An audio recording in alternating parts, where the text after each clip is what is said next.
금나라가 송나라를 두들겨 패고 있을 때 몽골촌에서는 신흥 세력들이 등장했습니다. 나이만, 케레이트, 메르키트, 타이치우드, 그리고 몽골이죠.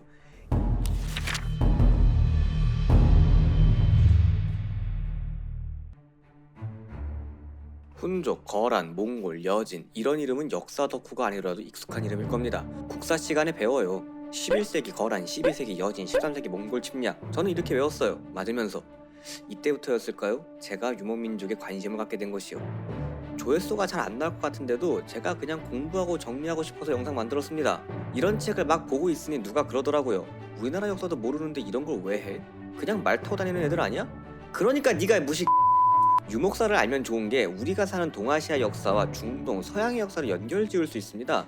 한 나라를 쥐어 털던 흉노란 게르만족을 쥐어 털던 훈족이 같은 뿌리이고 당나라랑 싸우던 돌궐이 서쪽으로 가서 투르크가 되기도 하니까요. 영상 보시고 대충 아 맞다 이거 어디서 들어봤다 이렇게만 하셔도 됩니다. 지식은 덧칠하기입니다.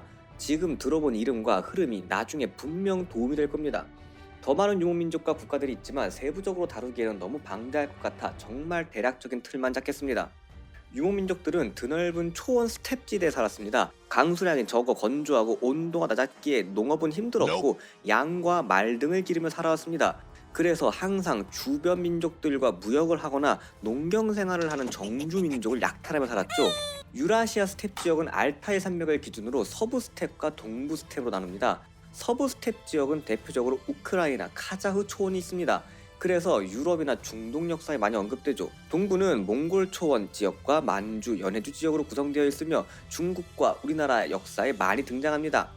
서부가 먼저냐, 동부가 먼저냐 여러 가지 설이 많은데 저는 서부와 동부 스텝 지역에서 거의 동시에 유목민족들이 번성했다는 설을 택하겠습니다.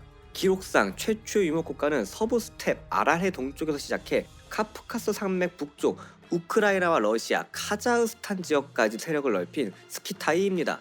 남쪽의 페르시아 제국과는 전쟁, 지중해 세력과는 무역을 하며 부를 쌓았습니다.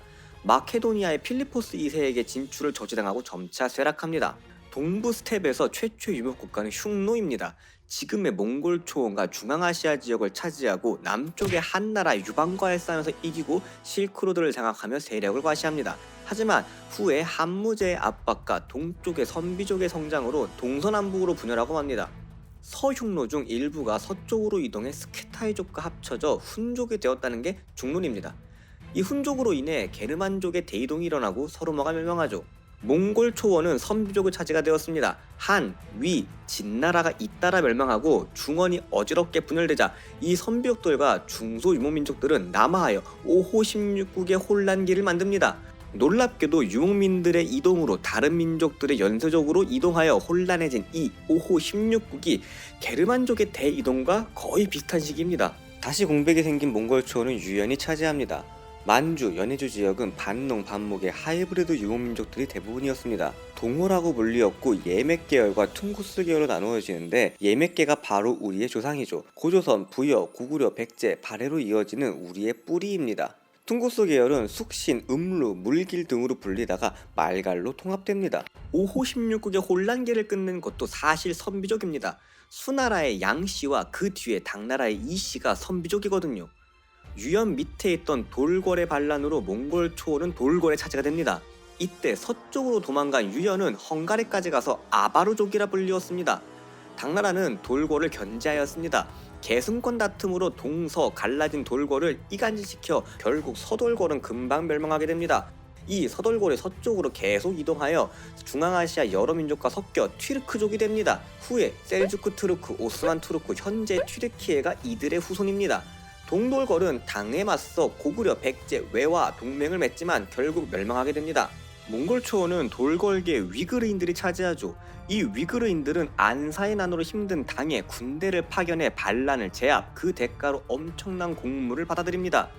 당과 돌궐이 싸우는 동안 요서에서 성장한 거란족, 대족장 야율 아보기는 요 나라를 건국합니다. 그리고 내부적으로 혼란했던 발해를 멸망시키고 송나라의 연운 16주를 빼앗으며 전연해맹까지 맺어 전성기를 보냅니다. 하지만 거란이 송의 정신이 팔린 사이 만주, 연해주에는 발해의 피지배층이었던 말갈족의 후손인 여진족이 성장합니다. 족장 완한 아골타는 금나라를 건국하죠. 그리고 머지않아 요나라를 멸망시킵니다.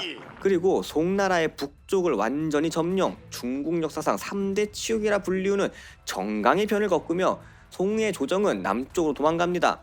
금나라가 송나라를 두들겨 패고 있을 때 몽골촌에서는 신흥 세력들이 등장했습니다. 나이만, 케레이트, 메르키트, 타이치우드, 그리고 몽골이죠.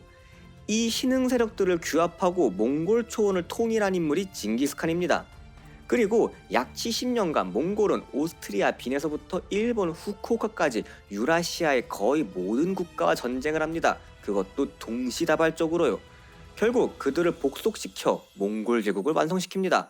후에 왕위 계승 문제로 여러 개의 칸국으로 몽골 제국은 분열합니다. 하지만 흑사병과 왕권 다툼, 토착 세력과의 갈등과 융합 등으로 그리 오래가지 못해 사라지고 맙니다. 가장 강성했던 원은 주원장의 명나라에게 북쪽으로 밀려납니다. 그러나 부자가 망해도 3대는 간다는 말처럼 몽골 제국의 후예들이 나타납니다. 가장 대표적인 인물이 티무르 대왕. 차가타의 칸국 출신 티무르는 중앙아시아에서 세력을 넓히며 티무르 제국을 세웁니다. 그러다 앙카라에서 1402년 돌고래 후손인 오스만 투르크와의 일전을 벌여 오스만의 술탄을 생포하기도 합니다. 거기서 멈추지 않고 원의 복수를 꿈꾸며 명나라로 원정을 떠나기도 합니다. 이 티무르 제국의 일부 세력이 인도 북부로 가서 무굴 제국을 세웁니다. 몽골촌에서는 오이라트가 득세합니다. 명과의 분쟁으로 중국 3대 치욕 중 하나인 토목의 변리의 당사자이기도 합니다. 임진왜란으로 명과 조선의 군사적 공백이 만주에 생깁니다. 이때를 놓치지 않고 여진족의 누르아치가 만주 일대를 통일하고 후금을 세웁니다. 후에 이름을 청으로 바꾸죠.